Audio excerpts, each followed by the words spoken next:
happens when a man stands up, says enough is enough. Today, we are joined by the co-founder of the African American Film Critics Association, Shawn Edwards, to highlight a few films from a much larger list he published that highlight Black cinema.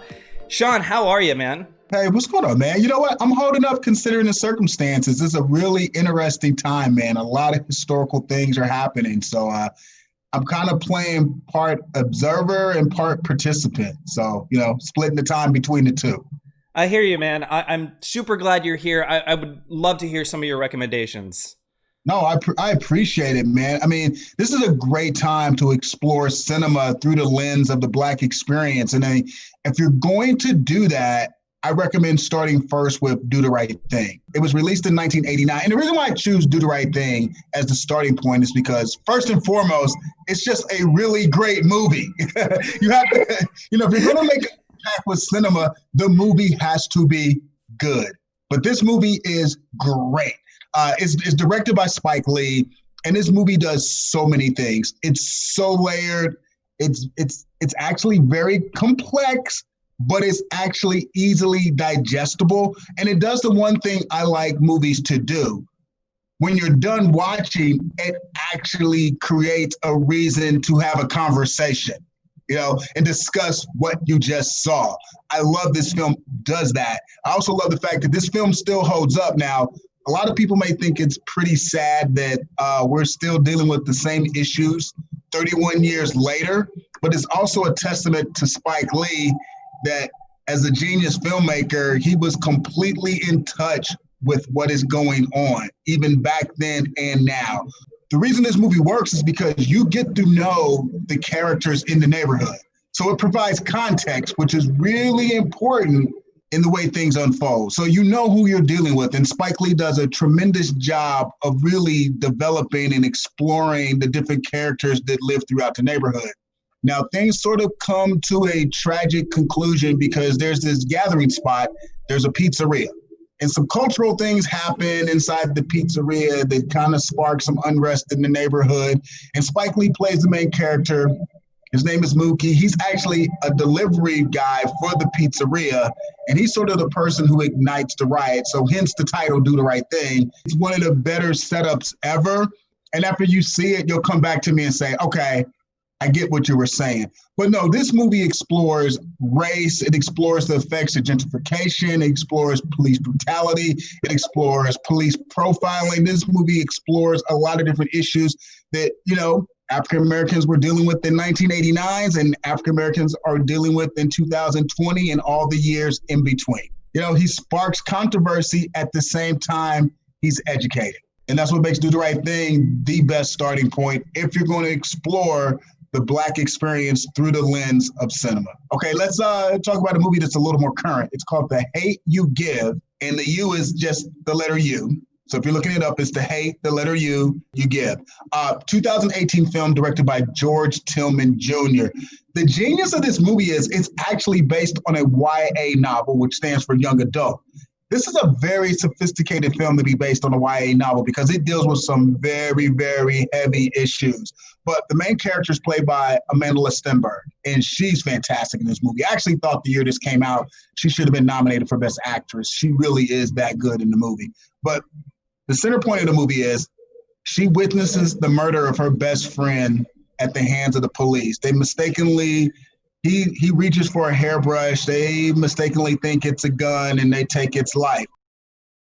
This happens right, yeah, exactly. This happens right in front of her. So then the film explores the impact of that on her young life.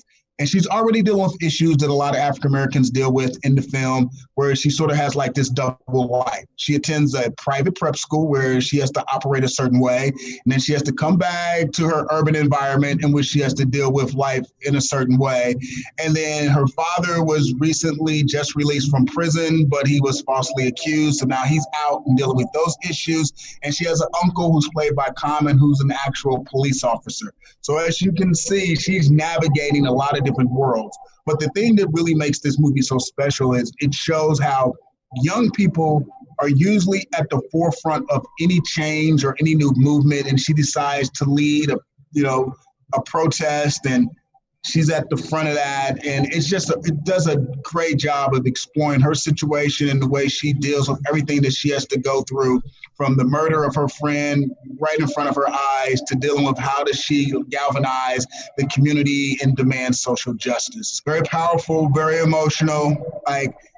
Yeah, if you're going to choose movies off these lists, I don't think you can watch them back to back to back, because you're going to need some time to breathe after watching each one. But there really are great movies that explore a lot of the things that are happening right now. And that's The Hate U Give, released in 2018. Wow. Okay. Yeah. The youth thing is very like, that's a great angle. Yeah, because it deals with the perspective of a teenager. And I love that aspect of the film. Now, if you really want to understand sort of like the roots of the civil rights movement, then I recommend Selma, directed by Ava DuVernay. It was released in 2014. And at the center of this movie is Martin Luther King Jr., but it deals with the civil rights movement and their attempts to put on a march from the city of Selma, Alabama to the capital of Alabama, which is Montgomery, Alabama. This is a great historical documentation. It also shows a little bit of how, the civil rights movement used sort of like its political muscle and angles to make their cause more effective, because there's scenes with Martin Luther King and then President Lyndon B. Johnson in the White House, and there are other civil rights movements that are focused on, and you kind of see how they created their strategy of protests so that they could get the demands that they wanted. But at the end of this movie is probably the most powerful piece of cinema you could ever watch, because it deals with the protesters and marchers attempting to cross this bridge on their pathway from Selma to Montgomery, Alabama, and they're attacked by the local police, the National Guard, the state troopers. And some of those scenes are extremely violent and extremely heartbreaking and extremely hard to watch, but they actually happen. So it's just something you have to sort of deal with, because it's an actual part of American history that took place back in the day. And this film does a great job of capturing that and painting the picture and showing you what these peaceful demonstrators went through in the name of civil rights. The speeches that are featured in the movie that Dr. Martin Luther King delivers aren't the actual speeches, but they're still stirring and powerful, and this demonstrates a great job of writing that Ava DuVernay did when writing the screenplay.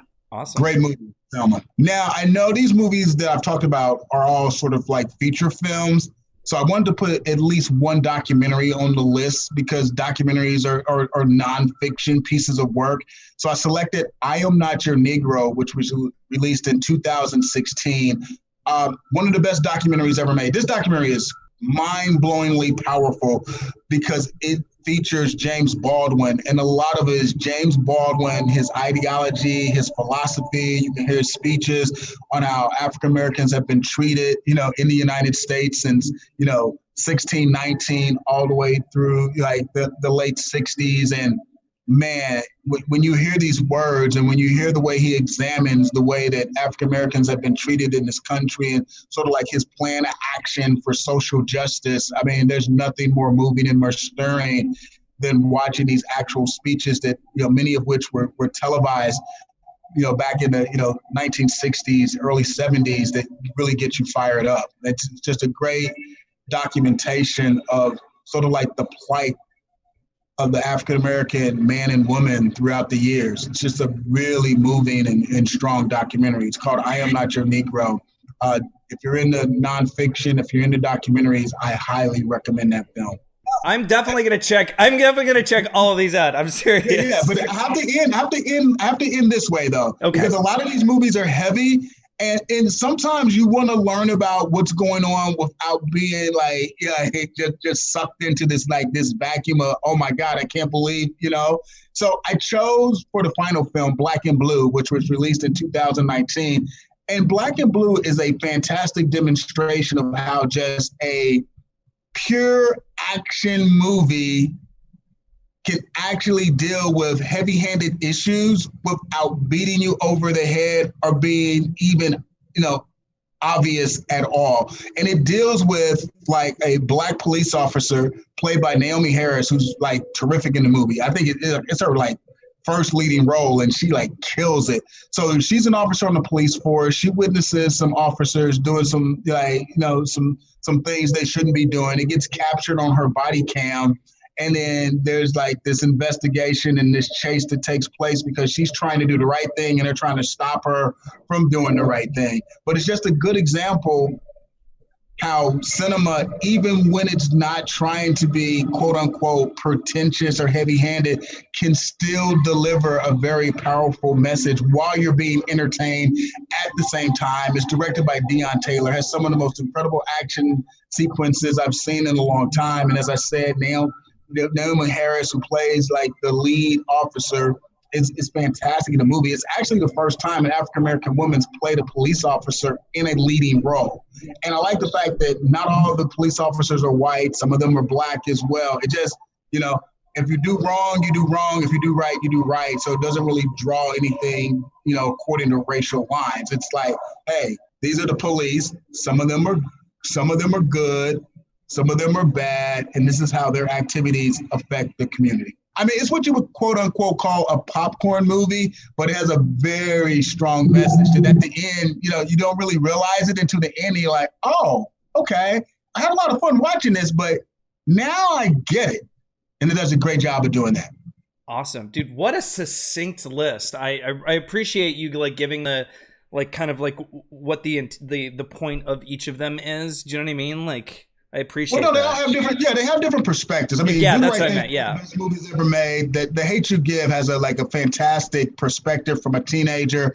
Selma's the historical approach. You've got to throw a documentary on there, which is what I Am Not Your Negro represents. And then you need just like a regular, I'm trying to have fun while I'm watching something, and oops, oh, by the way, there's a message there movie, which is Black and Blue, which came out last year. Awesome. You want to all watch and learn, but you still sometimes want to watch movies that have some fun. So, Sure. Yeah, absolutely. I totally get that. Well, the full list of 110 films that Shawn and his peers created. If you want to check that out, it's up on fandango.com, or we'll put a link in the description. I challenge all of you to watch all 5 of these at the very least. I'm going to do the same. If you do, leave a comment below and let me know that you did the challenge as well. Shawn, thank you so much for joining us today.